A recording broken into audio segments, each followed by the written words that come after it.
My husband texted, "I'll be late. Don't call me. I found someone who actually understands me." I replied, "Then stay with her. Don't come back." 15 minutes later, 50 missed calls. Funny how the man who thought I'd fall apart without him started panicking when I finally stopped waiting. "I'll be late. Don't call me. I found someone who actually understands me." I stared at Miles's text on my phone screen, standing in the hospital break room after a 12-hour shift. My scrubs were still damp with sweat from CPR on a patient who didn't make it. My hands, steady enough to restart hearts, trembled holding the phone. 10 years of marriage and he chose these 20 words to end it. Not even worth a phone call. I set down my coffee still full and typed back, "Then stay with her. Don't come back." Before we continue, if you've ever felt unseen in your own marriage, please consider subscribing. It's free and helps us reach more women who need to know they're not alone. The break room's fluorescent lights hummed above me. Someone's leftover birthday cake sat in an open box on the counter, pink frosting wilting under the harsh light. "Happy birthday, Jennifer," it read. The irony wasn't lost on me. Here I was, witnessing the death of my marriage next to someone else's celebration. But the strange thing was, I didn't cry. Didn't scream. Didn't throw my phone against the wall like they do in movies. Instead, I walked to the sink and washed my hands, the water scalding hot, watching the day wash down the drain. Mr. Rodriguez hadn't made it through surgery. Neither had my marriage. At least Mr. Rodriguez had fought to stay. That Sunday morning just 4 days ago, I'd made Miles's coffee exactly how he liked it. 2 sugars, oat milk in his special mug from that conference in Denver. He'd sat at our kitchen table scrolling through his phone, thumb moving in that mindless pattern I'd memorized over the years. When I'd set the mug down, he'd lifted his face for our morning kiss. A reflex. Nothing more. His lips had been dry, distracted, already somewhere else.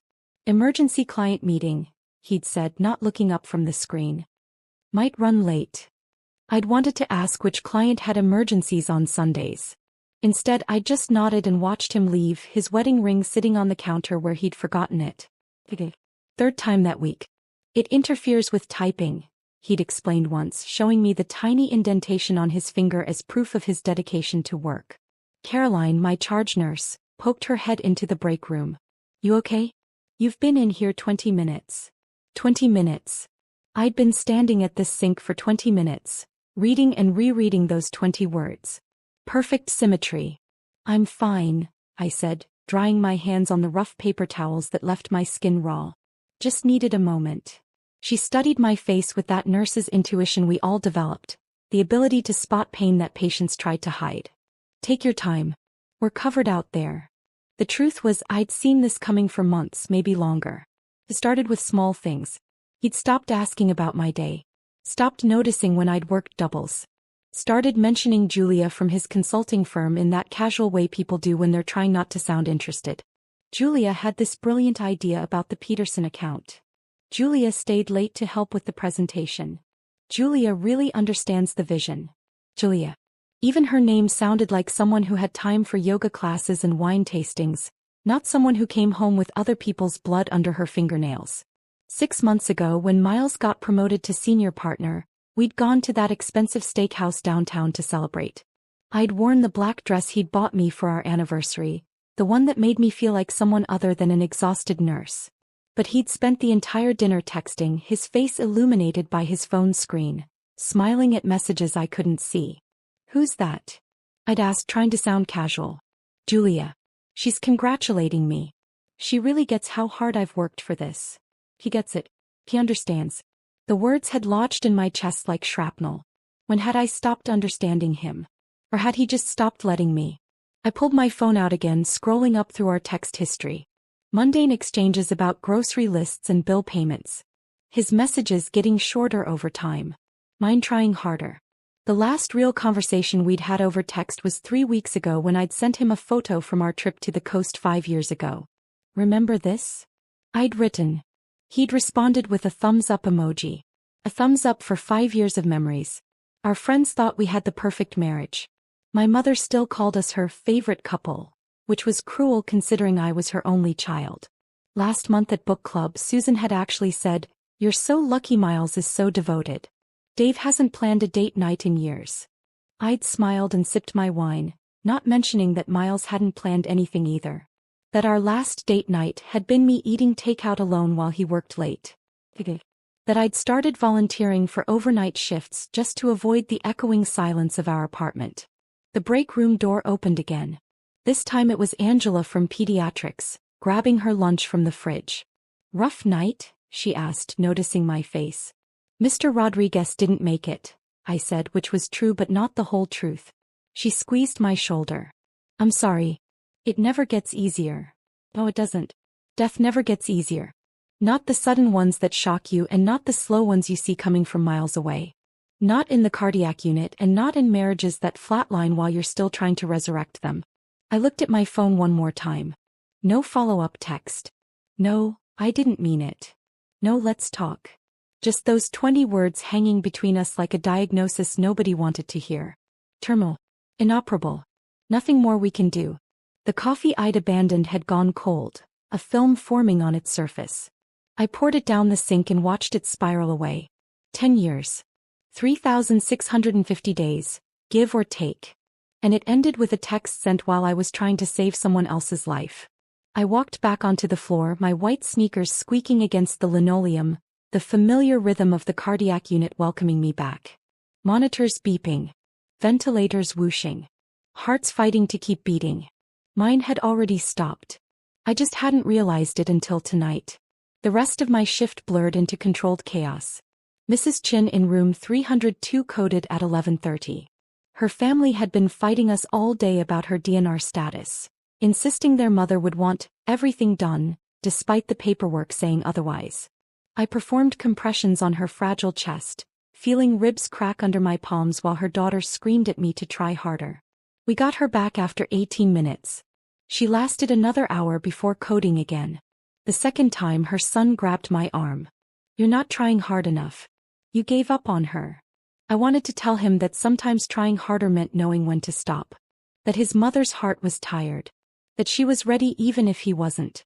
Instead, I gently removed his hand and called for security. They escorted him to the waiting room while his mother died for the third and final time, peacefully without an audience. By the time I reached the break room at 9 that night, my scrubs looked like I'd been in a war zone. Blood from Mrs. Chen's arterial line had sprayed across my chest when it came loose during compressions. My feet ached in my worn sneakers. My lower back screamed from hours of bending over beds, adjusting monitors, holding the hands of people afraid to let go. Caroline caught me at the coffee machine. "Adeline, we need to talk." I knew what was coming. She'd been watching me for weeks, noting every extra shift I'd grabbed, every holiday I'd volunteered for, every weekend I'd spent here instead of home. "You've worked 6 doubles this month," she said, her voice gentle but firm. "That's not sustainable."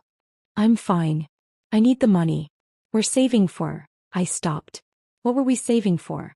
The vacation Miles kept postponing? The house he said we couldn't afford yet despite his promotion? "Honey, I've been doing this for 20 years. I know when someone's running from something." I forced a laugh. "Running? I'm barely walking after today." She didn't smile. "Is everything okay at home?" The question hung between us. 3 months ago I would have said yes automatically. 2 months ago I might have hesitated. Tonight, standing there covered in someone else's blood, exhausted beyond measure, I couldn't even pretend. "I should check on my patients," I said. Caroline's hand touched my shoulder. "The offer stands. If you need to talk." I nodded and escaped to the break room.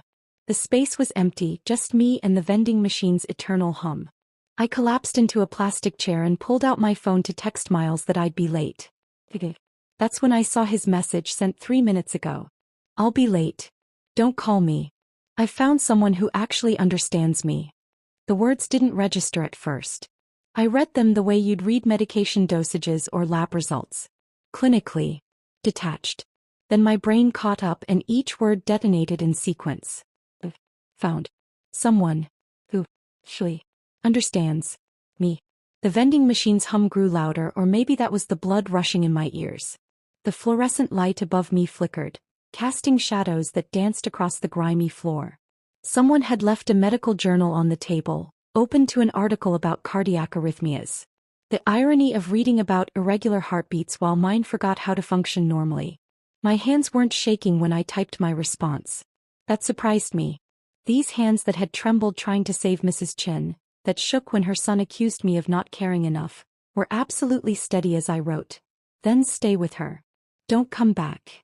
I hit send and set the phone face down on the table.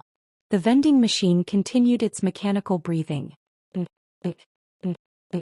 Like a ventilator keeping something alive that should have been allowed to die with dignity.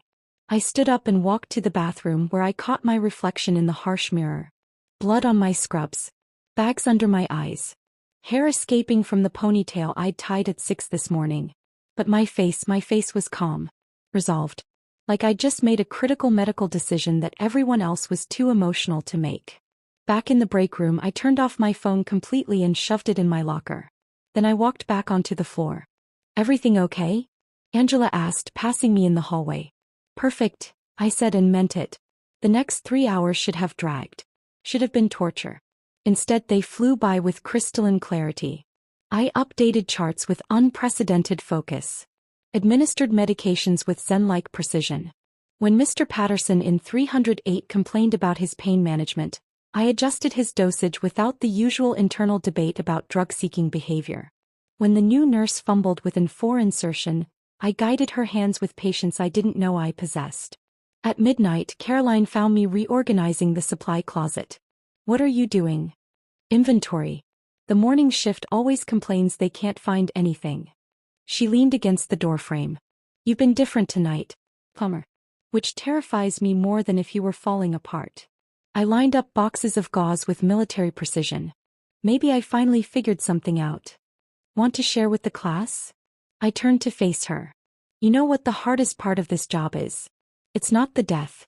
It's not the families who blame us. It's not even the 12-hour shifts. It's going home to someone who doesn't understand why we do it. Who doesn't get why we stay late to hold someone's hand, why we cry in our cars after losing a patient, why we come back day after day even when it breaks us. Caroline's expression softened. Oh, honey. I'm not looking for sympathy, I said, turning back to the supplies. I'm just saying I finally understand something. You can't make someone understand you. They either do or they don't. And if they don't? I shrugged. Well, forcing it is like performing CPR on someone who's been down for an hour. You're just breaking ribs for no reason. She watched me work for another moment. You need to go home. After inventory. Adeline. I'll leave at 1. Promise. She left, but not before squeezing my shoulder again. That small gesture of understanding meant more than 10 years of Miles asking, "How was your day?" without listening to the answer. At 12:45 I finished the closet. Every supply in its place. Every label facing forward. Order from chaos. Control where I could find it. I changed out of my bloody scrubs in the locker room, stuffing them in a biohazard bag with unusual satisfaction. The blood wasn't mine. The pain wasn't mine. For once, the tragedy belonged to someone else. My phone stayed off in my locker. Whatever messages were waiting could wait forever. The parking garage elevator smelled like stale cigarettes and disappointment. I clutched my bag, still wearing the hospital sneakers that squeaked against the metal floor, and watched the numbers descend. B1. B2. B3. My car sat exactly where I'd left it 14 hours ago, back when I still had a marriage. The engine turned over on the 3rd try. I should have gotten it serviced weeks ago, but Miles always handled the cars.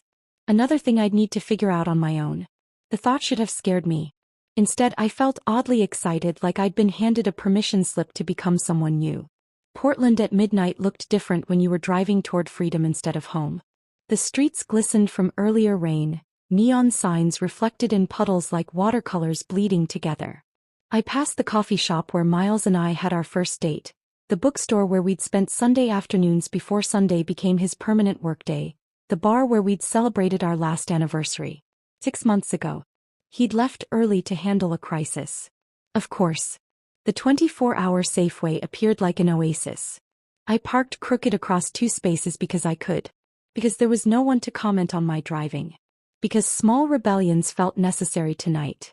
The fluorescent lights inside made everyone look sick. Or maybe that was just me catching my reflection in the automatic doors. I grabbed a cart even though I only needed 2 things.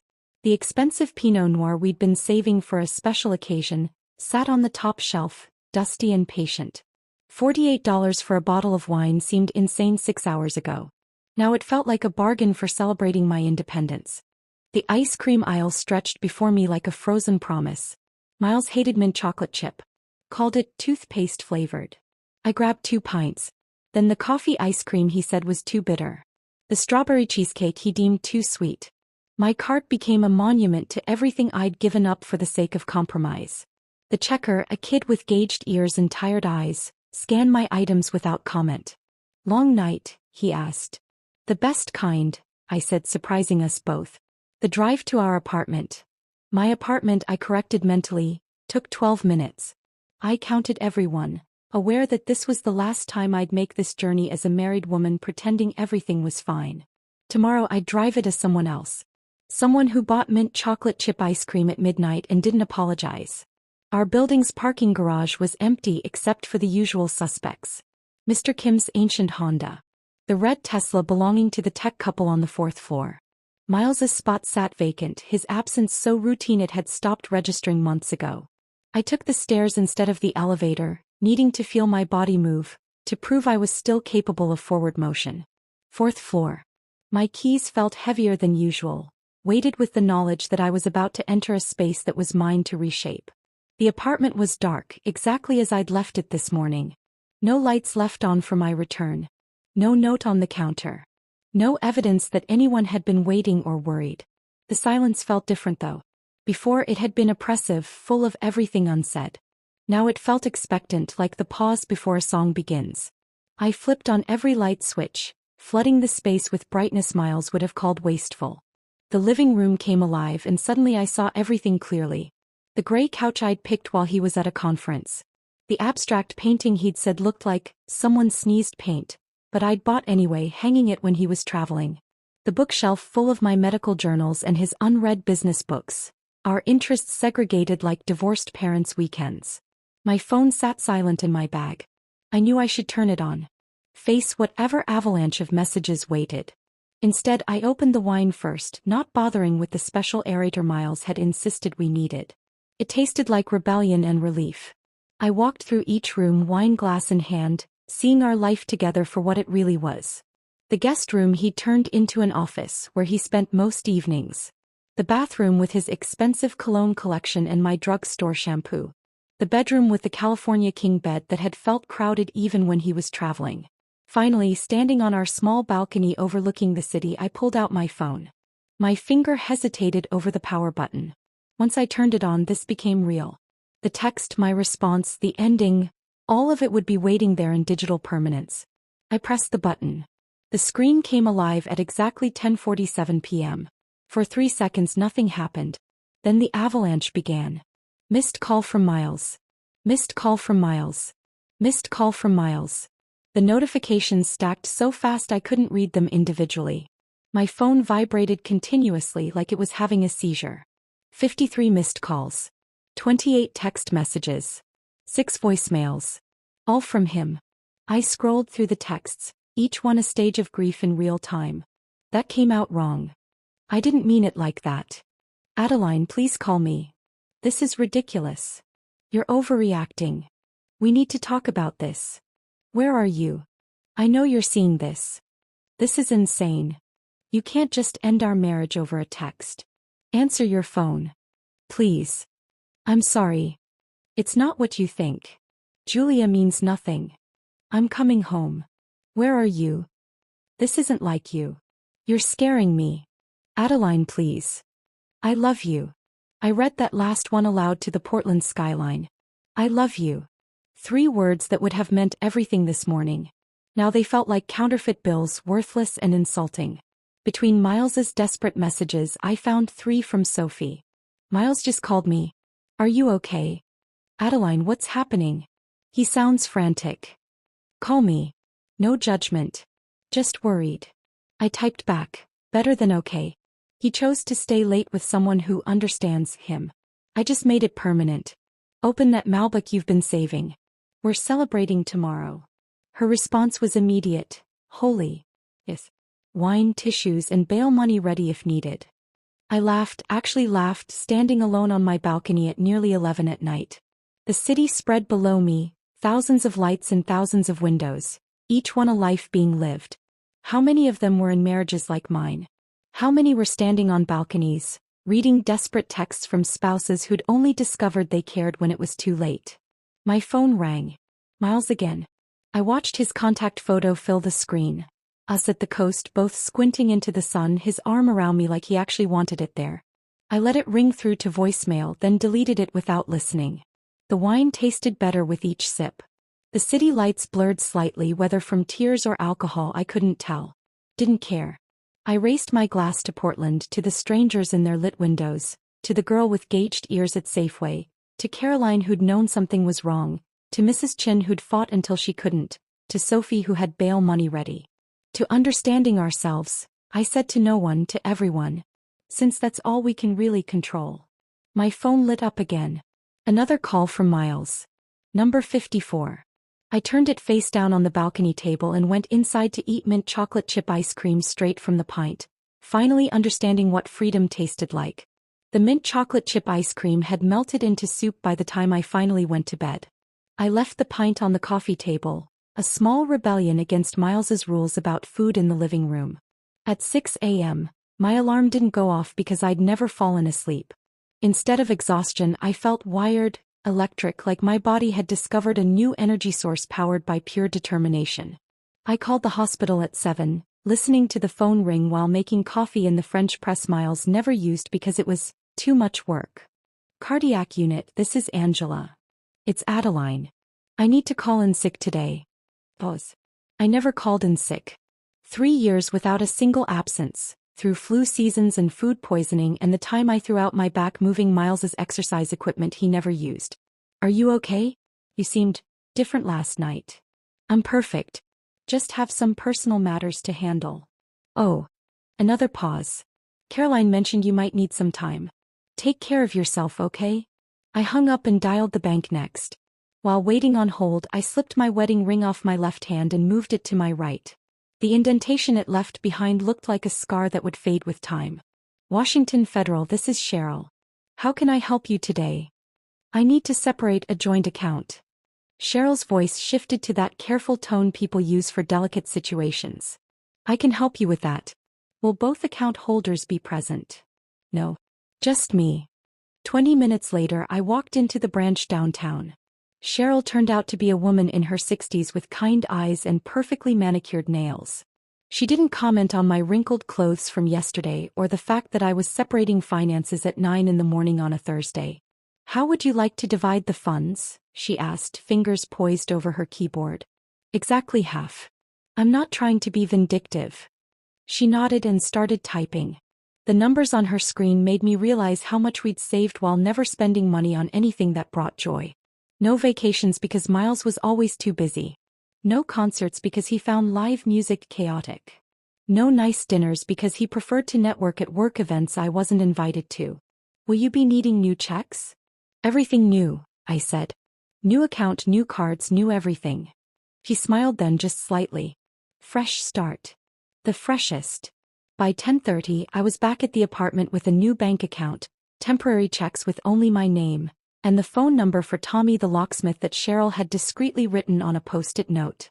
My nephew, she'd explained. He's helped a lot of my friends with transitions. Tommy arrived in a van that had Fresh Start locks painted on the side, which felt too on the nose to be real, but there it was. Miss Crawford. He was younger than I'd expected, maybe 30, with tattoo sleeves and a tool belt that looked like it meant business. That's me. He studied the existing locks with professional interest. Boyfriend trouble? Husband trouble.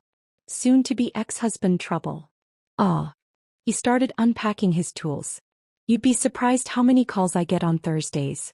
Something about Thursdays makes people realize they deserve better. While he worked, he told me stories. The woman who changed her locks after finding her husband's dating profile still active. The man who discovered his wife's affair through their shared Netflix account. The couple who changed each other's locks on the same day and had to meet in the hallway to laugh about it.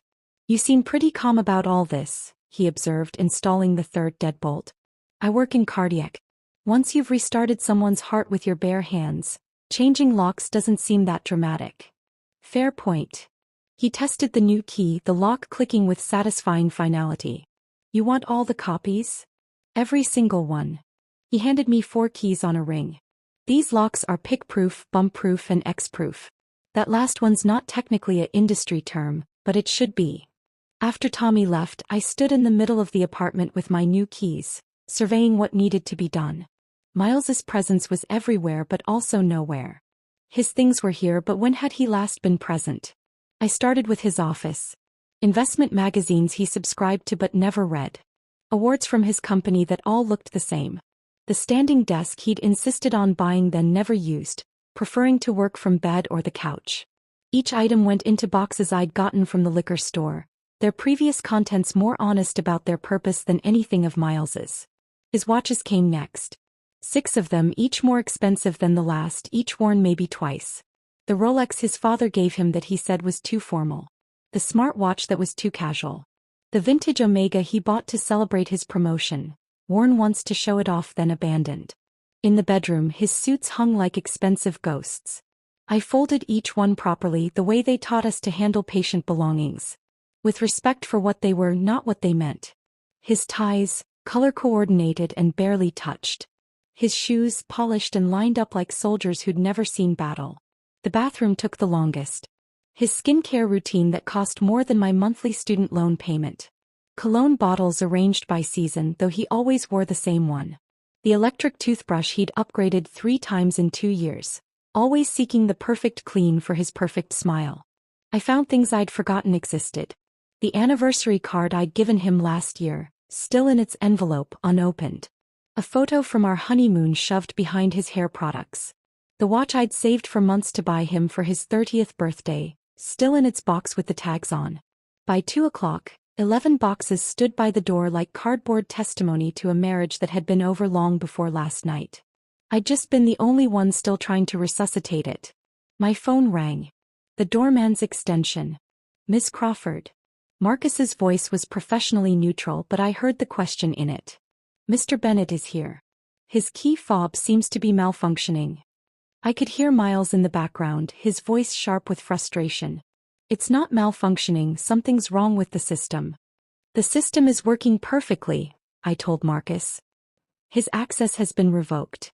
His belongings are packed by the door. Could you help him load them? Pause. Of course, Miss Crawford. Oh, and Marcus? It's Miss Crawford permanently now. Understood, Miss Crawford. I'll make a note in the system. I hung up and stood there staring at the boxes by the door. Through the intercom I could hear the elevator arriving, Marcus's professional murmur, and then Miles's voice, sharp and escalating. My phone rang immediately. Adeline, what the hell is this? His voice crackled through the speaker, cycling between fury and something that sounded almost like fear. Hello, Miles. I walked to the kitchen needing something to do with my hands. Started washing the coffee mug from this morning, the French press he'd never learned to use. The locks? The boxes? Are you having some kind of breakdown? No, I said, drying the mug with meticulous care. I'm having a breakthrough. There's a difference. This is insane. You're being completely irrational. Over one text. I set the mug in the cabinet, aligning it perfectly with the others. Not one text, Miles. One honest text. After years of dishonest everything else. I don't even know what that means. It means you finally told me the truth. You found someone who understands you. Julia, right? From your firm. Silence. Then defensive. Julia is a colleague. We work on projects together. Projects. I laughed, but it came out bitter. Is that what we're calling it now? Nothing happened. Yet. Nothing happened yet. But you wanted it to. You've been wanting it to for months. Every mention of her brilliant ideas, her innovative strategies, how she gets your vision. You've been having an emotional affair, Miles, whether you touched her or not. That's not, you're twisting things. I'm clarifying things. You said you found someone who understands you. Present tense. Found. Not might find, or could find. You already found her. I'm just stepping aside so you can pursue that understanding without me in the way. I heard him breathing heavily through the phone.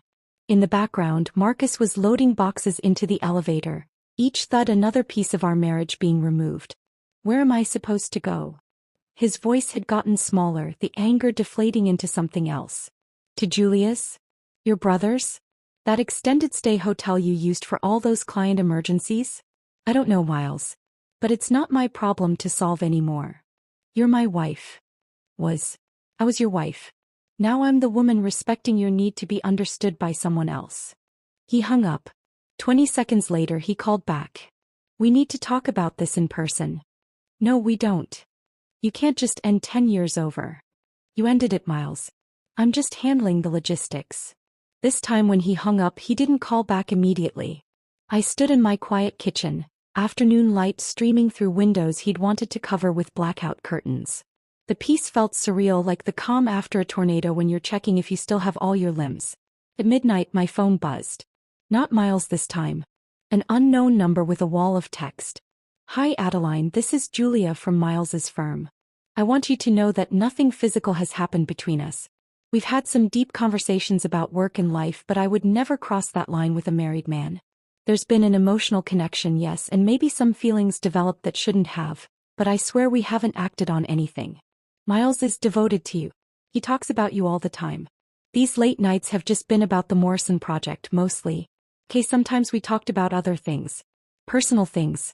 But that's normal for colleagues who spend time together. I think you're misunderstanding our professional chemistry. Can we talk woman to woman? I never meant for any of this. I read it 3 times. Each read revealed more. Nothing physical meant they'd thought about it. Feelings developed, confirmed what I already knew. Talks about you all the time was past tense and probably complaints. Professional chemistry was just another term for emotional affair. I didn't respond. The next morning my phone rang at 7:30. Miles's mother, Margaret, calling from Scottsdale, where she lived in a retirement community that cost more than most people's mortgages. Adeline, sweetheart, what is this nonsense I'm hearing? Good morning, Margaret. Miles called me at midnight, hysterical. Says you've locked him out? Changed the banks. This is not how marriages work. I almost laughed. Margaret on her 3rd husband lecturing me about how marriages work. Miles found someone who understands him better. I'm respecting that choice. Men say stupid things when they're stressed. You can't take every word literally. Actually, I can. And I am. You're giving up so easily. After everything you've built together. What did we build, Margaret? Really? A life where he works 18-hour days and I eat dinner alone? Where he spends more time with Julia from his office than with me? That's not a marriage. That's just 2 people with the same address. Her voice cracked slightly. Who's going to take care of him? He's 37 years old. He makes $200,000 a year. I think he'll figure it out. But his anxiety, are not my responsibility anymore. She hung up on me, which felt like a family tradition at this point. 2 hours later, Sophie arrived with what she called her emergency divorce kit. 2 bottles of wine, fancy chocolate, tissues, and her tablet loaded with apartment listings. She found me on a ladder, painting the accent wall coral. Okay, this is not what I expected, she said, setting down her supplies. What did you expect? Crying? Bed wallowing? Maybe some therapeutic plate smashing? I did my crying in increments over the past year. Every time he chose work over us. Every time he mentioned Julia. Every time I ate dinner alone. I'm all cried out. She watched me paint steady strokes covering the beige Miles had insisted was calming. You know what, she said finally. I never liked him. I nearly dropped the brush. What? He was condescending. Remember at your birthday dinner when he corrected the wine pronunciation? Or when he explained your own job to you at the Christmas party? He was exhausting to be around. We all thought it, but you seemed, I don't know, committed to making it work. Committed to being blind, more like. No. Committed to your vows. There's a difference between giving up and knowing when to stop. You knew when to stop. She helped me finish the wall, both of us splattered with coral drops that looked like celebratory confetti. The color transformed the room, made it warm where it had been cold, alive where it had been sterile. He's going to come back, Sophie said, washing paint off her hands. Men like Miles always do. When Julia realizes he's actually available, she'll run. When he has to do his own laundry and cooking and emotional labor, he'll come crawling back. Maybe, I said, stepping back to admire the wall. But I won't be here. Not in the way he needs me to be. Sophie left that evening after helping me move the furniture, creating a space that finally felt like mine. I was admiring the coral wall, now dry and vibrant, when the doorbell rang at 8:30. Through the peephole I saw Miles's brother David, looking like he'd rather be anywhere else. "David," I said, opening the door but not moving aside. "Let me guess. Emergency intervention." He shifted his messenger bag, the same one he'd carried since college. "Can I come in? I flew down from Seattle." "You flew down from Seattle for Miles, not for me." "Adeline, please. Just hear me out." Against my better judgment I let him in. He stopped short at the coral wall, the rearranged furniture, the absence of Miles's things. "Wow. You've already..." He trailed off, sitting gingerly on my new throw pillows like they might explode. "Coffee?" I asked, moving to the kitchen. "Please." I made it in the French press, using the cheerful yellow mugs Miles had relegated to the back of the cabinet. David pulled out his laptop and I almost laughed. "Did you seriously make a PowerPoint?" His ears turned red. "I'm an analyst. It's how I process things." He opened a presentation titled Financial and Emotional Implications of Divorce. Slide 1 showed statistics about divorce rates. Slide 2 broke down shared assets. By slide 5, covering the average cost of divorce proceedings in Oregon, I was struggling not to smile. "David, this is very thorough, but..." "He's been calling me at 2 a.m., he blurted out, abandoning his presentation. "Every night since Thursday.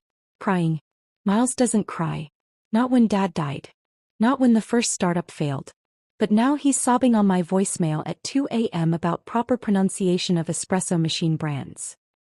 He's grieving the idea of me, not the reality. There's a difference. He says he messed up. That Julia was just a symptom, not the disease." "I know." David closed his laptop slowly. "You seem really okay with this." "I am really okay with this. That's what concerns everyone, isn't it? That I'm not falling apart according to schedule." He sipped his coffee from the cheerful mug, looking uncomfortable. "Mom's flying in tomorrow." "Your mom already called." "I handled it." "No, your mom. She called me when she couldn't reach you." My stomach dropped. Of course she had. The next morning I was back at work, trying to focus on medication rounds when Caroline pulled me aside. "You have a visitor in the lobby." My mother would have gone straight to the apartment. This was someone else. I walked down to find Julia perched on one of the waiting room chairs, designer heels tapping nervously against linoleum. She looked smaller here, out of place among the worried families and harsh hospital lighting. "I need 5 minutes," she said, standing when she saw me. "I'm working." "Please. I know I have no right to ask, but please."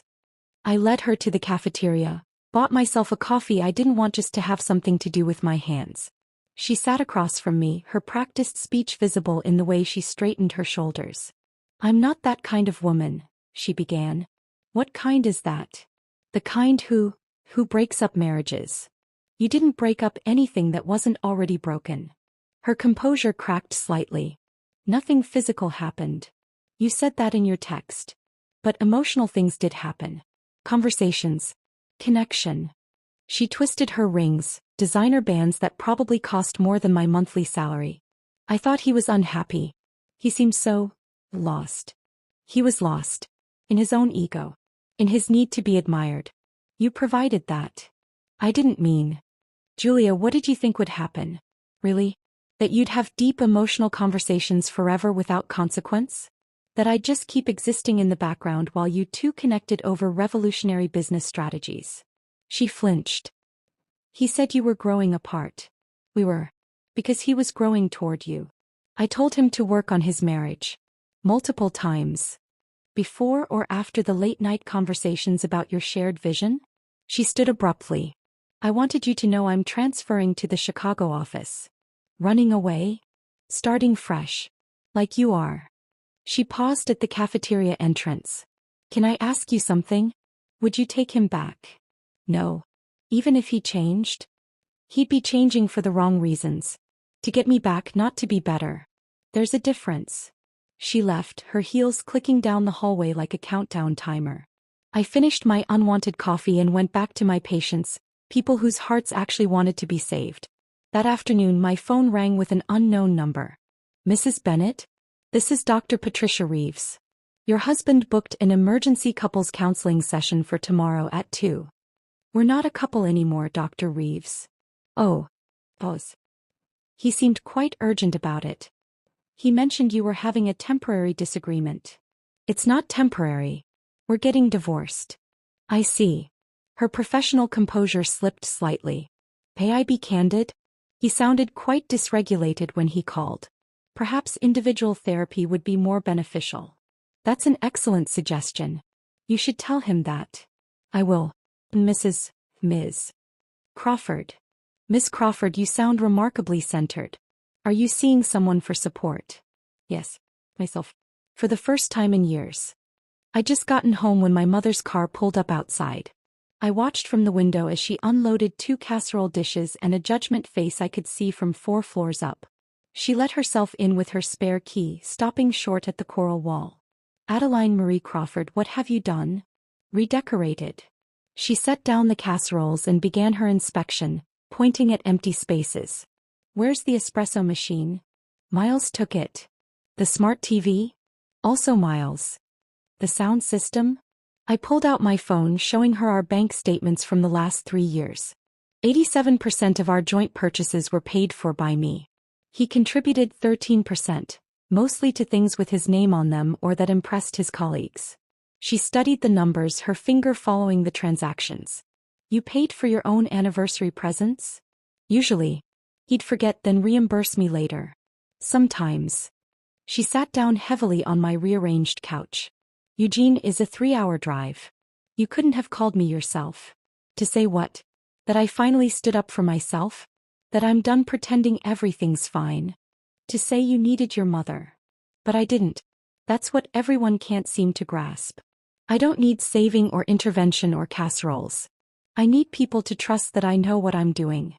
She looked around the apartment, seeing it maybe for the first time as mine instead of ours. The coral is nice, she admitted quietly. Brings out the light. Mom stayed for dinner, both of us eating her casserole in comfortable silence. She left the second one in my freezer, kissed my forehead like I was 12 again, and drove back to Eugene without trying to fix anything else. That night I slept better than I had in months. 3 weeks passed in a blur of work shifts and small freedoms. I bought curtains Miles would have hated. Started reading again. Remembered what my own laugh sounded like. Then Caroline cornered me during shift change with that look she got when she had gossiped too good to keep. So I saw your ex last night, she said, pretending to organize already organized charts. Oh. At that pretentious wine bar on Pearl Street. With a brunette who looked like she'd rather be getting a root canal. Julia. Had to be. He was leaning in trying to talk to her and she was just scrolling her phone. Didn't even look up when he ordered. Caroline's eyes sparkled with vindication. Karma's a beautiful thing, isn't it? I waited for satisfaction to hit. Instead I felt an unexpected wave of sadness. Not for us, not for what we'd lost, but for Miles. For the man who'd been so afraid of being ordinary that he'd destroyed everything real in pursuit of something that glittered from a distance. That's just sad, I said. Caroline looked surprised. You're not happy about it? Why would I be happy watching someone I once loved be miserable? Even if he earned it. That afternoon I decided to tackle the closet. The last frontier of Miles's presence. Behind winter coats I never wore I found a box I'd forgotten existed. His old journals from when we first met, some ties he'd never worn, and at the bottom, a leather notebook I didn't recognize. I shouldn't have opened it. But I did. The entries were from 5 years ago, right after his first promotion. His handwriting, usually so precise, was frantic in places. Adeline saved someone's life today. Literally restarted a heart with her hands. I sold software to people who don't need it. How do I compete with that? Another entry. She never makes me feel small, but I feel small next to her. He's so steady. So sure. What happens when she realizes she married down? And the one that stopped my breath. I love her so much it terrifies me. What if she figures out I'm ordinary? What if she leaves? Maybe if I leave first emotionally, it won't hurt as much when she goes. I sat on the closet floor, surrounded by donated clothes and tax receipts, understanding finally that Miles hadn't fallen out of love with me. He'd fallen out of love with himself. And instead of working on that, he'd sought validation from someone who didn't know him well enough to see through his performance. Julia saw the successful consultant. I saw the man who had panic attacks about client presentations. Julia saw confidence. I saw the boy who still sought his mother's approval at 37. She understood his facade. I understood his foundation. And that terrified him more than losing me. My phone buzzed. Unknown number, but the message preview showed a law firm's name. The courier arrived an hour later with a manila envelope that felt heavier than its actual weight. Inside, divorce papers with Miles's signature already in place. His lawyer's note was brief. Mr. Bennett wishes to expedite proceedings. He's agreed to all your terms. All my terms. I hadn't even submitted terms yet. I spread the papers on my kitchen table, the same table where we'd shared 10 years of morning coffee. His signature looked shaky, unlike his usual precise script. He'd given me everything. The apartment. The savings. Even things I hadn't asked for. It felt like reading a suicide note written in legalese. I signed my name with the same steady hand I used for death certificates at work. Another ending documented, witnessed, filed away. The ink dried quickly, dark blue against white paper, official and irreversible. 2 days later I ran into Paul at the grocery store. Miles's best friend since college, the one who'd been his best man, who'd sworn Harper would be good for him. He was buying frozen pizzas and beer, the universal shopping list of a man housing a heartbroken friend. Adeline. He looked like he'd rather be anywhere else. Hi. Paul. We stood there between the frozen vegetables and ice cream, neither knowing how to navigate this. He's staying with me, he said finally. On my couch. That's good. He shouldn't be alone. Paul laughed, but it was bitter. Julia kicked him out. Well, not kicked out since they weren't living together, but she told him she needs space to process. Funny how that works. I said nothing. What was there to say? He cries, you know, Paul continued like he needed to tell someone. Every night. Looking at your wedding photos on his phone. He keeps saying he destroyed everything for someone who doesn't even like him that much. She liked the idea of him. And he liked the idea of being understood without having to actually be vulnerable. Paul shifted his basket of bachelor food. He knows it's too late. Knows he can't fix this. But Adeline. I've never seen him like this.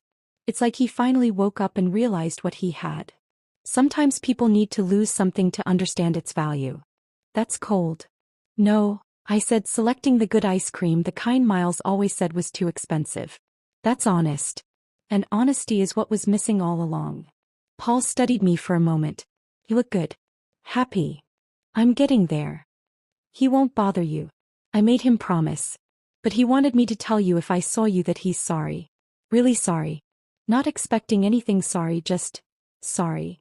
I nodded, paid for my ice cream, and left Paul standing there with his frozen pizzas and the weight of his friend's regret. That night I sat on my balcony with the good ice cream and my phone. I pulled up our wedding photos, the ones I'd hidden in a folder months ago. We looked so young, so certain. Miles's smile reached his eyes in a way I hadn't seen in years. I was looking at him like he hung the moon. Maybe he had once. Before he got scared of heights and climbed back down. I deleted the folder. Not out of anger but out of kindness. To both of us.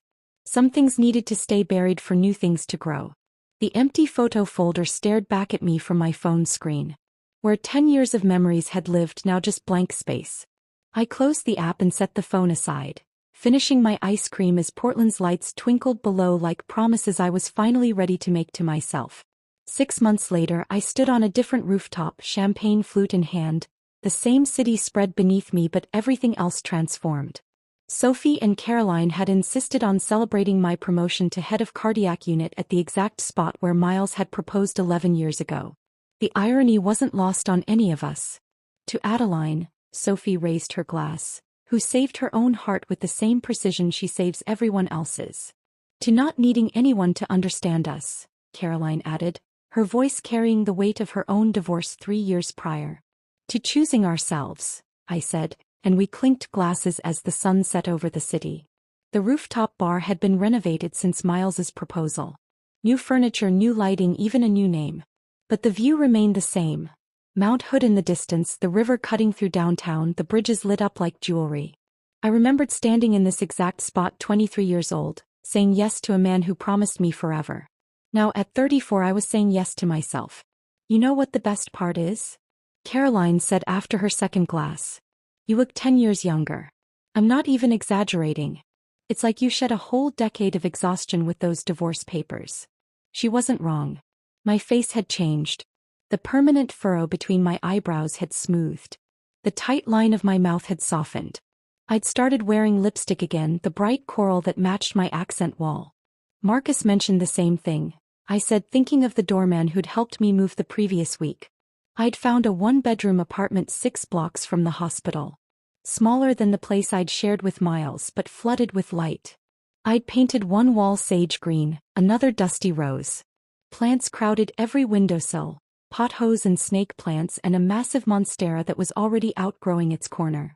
The furniture was all mine, chosen for comfort over impressiveness. Marcus had helped carry boxes, his professional discretion finally cracking when he saw how different I looked. Miss Crawford, forgive me for saying, but you're glowing, he'd said, setting down a box of books. Then quieter, Mr. Bennett still drives by sometimes. Parks across the street, looks up at the old apartment. I don't think he knows you moved. Let him look, I'd said, arranging my grandmother's china in new cabinets. He's looking for someone who doesn't exist anymore. 2 weeks into living in my new space, on what would have been our 11th anniversary, my phone buzzed with a text from Miles. I saw the preview. I understand now. What I was looking for was. I screenshot it without reading the rest and sent it to the group chat with Sophie and Caroline. Sophie responded immediately with laughing emojis. Caroline wrote, Karma's Employee of the Month right there. I archived the message unread. Some words come too late to matter, like CPR on a patient who's been gone too long. You can go through the motions, but you can't bring back what's already moved on. That night, I worked a shift in the cardiac unit I now ran. The same fluorescent lights hummed overhead. The same vending machine stood guard in the break room. But everything felt different when you were building instead of escaping. I was updating charts when I noticed her. The new nurse, Amy, sitting alone in the break room at midnight, staring at her phone with that familiar look of someone pretending everything was fine. Long night? I asked, grabbing a coffee. She startled, quickly darkening her phone screen. Oh, Dr. Crawford. Yes, Mr. Peterson in 302 is being difficult. That's not what's making you look like that. She laughed, but it was hollow. My husband's working late again. 3rd time this week. He's in tech, says it's normal, but your gut says otherwise. Her eyes filled with tears, she quickly blinked away. I'm being paranoid. I sat down across from her, remembering my own midnight vigils in this same room. Can I tell you something? The night my marriage ended, I was standing right here. My ex-husband sent me a text saying he'd found someone who understood him better. You know what I did? What? I told him to stay with her. Best decision I ever made. Amy's eyes widened. You just ended it? That simply. Ending it was simple. The 10 years of pretending that led up to it, that was the hard part. The working late, the growing distance, the feeling like you're going crazy for noticing what everyone else pretends not to see. That's the real killer. But what if I'm wrong? What if he really is just working? I leaned back, studying her tired face. Then having an honest conversation won't hurt anything. But in my experience, when your gut screams this loud, it's usually right. The question is, do you want to spend years gathering evidence, or do you want to trust yourself now? She sat with that for a moment. Were you scared? When you ended it? Terrified. But you know what scared me more? The thought of spending another 10 years waiting for someone to see me while I disappeared. Understanding yourself, Amy, is more important than being understood by someone else. And sometimes when someone tells you not to call them, literally or figuratively, the best response is simply, okay, I won't. Amy nodded slowly, something shifting in her expression. My mom always said not all endings are failures. Your mom's right. Some endings are victories disguised as losses. Sometimes the greatest revenge is just choosing to thrive. I stood up, my coffee cold but my purpose warm. Whatever you decide, remember, you're allowed to choose yourself. It's not selfish. It's necessary. Walking back onto the floor, I passed the cardiac monitors, each one tracking a heart's rhythm. Some steady, some struggling, all fighting to keep going. Just like us. The only difference was that human hearts could choose their own rhythm once they stopped letting others set the pace. I thought about Miles, probably lying awake somewhere, finally understanding what he'd lost. About Julia, discovering that understanding someone's ambition isn't the same as knowing their soul. About Marcus watching a man return to stare at empty windows. About my mother finally seeing her daughter bloom. But mostly I thought about myself. The woman who didn't fall apart when her marriage ended with 20 words. Who signed divorce papers with the same steady hand that saved lives. Who painted her walls impossible colors and bought the good ice cream and learned that being alone wasn't lonely when you actually liked your own company. I looked at my reflection in the dark window of the medication room. Coral lipstick still perfect after an 8-hour shift. Eyes clear and focused. The ghost of a smile that had become permanent these past few months. This was what thriving looked like. Not grand gestures or dramatic revenge. Just a woman who'd finally stopped waiting for someone else to understand her and decided to understand herself instead. And that understanding, that was worth more than 53 missed calls, more than midnight apologies, more than 10 years of trying to be someone's everything while slowly becoming nothing. The greatest revenge I'd learned wasn't making them sorry. It was making yourself whole. If this story of standing up for yourself had you cheering for Adeline, hit that like button right now. My favorite part was when she typed, "Then stay with her. Don't come back," with surgeon steady hands. What was your most satisfying moment? Drop it in the comments below. Don't miss more empowering stories like this. Subscribe and hit that notification bell so you never miss an upload.